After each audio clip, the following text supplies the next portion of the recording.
पद्मिनी भद्रे आयुरारोग्यदायिने हर्षवल्ली निवासाय सूर्यदेवं तव सुप्रभातम् उत्तिष्ठोत्तिष्ठ चायेश उत्तिष्ठ उषयोज्ज्वल उत्तिष्ठ पद्मिनी कान्त लोकानां मङ्गलं कुरु मातः समस्त जगतां मधुकैटभारेः सव्येतराक्षी परितोषिणि पद्मनीड्ये नाथानुबद्ध भुवनावनबद्ध दीक्षे प्रत्यक्ष दैवतरमे तव सुप्रभातम् ध्याये किलाश्रित वरप्रद कल्पकल्पे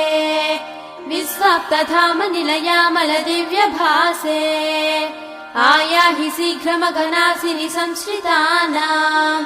श्रीसूर्यदैवतरमे तव सुप्रभातम्।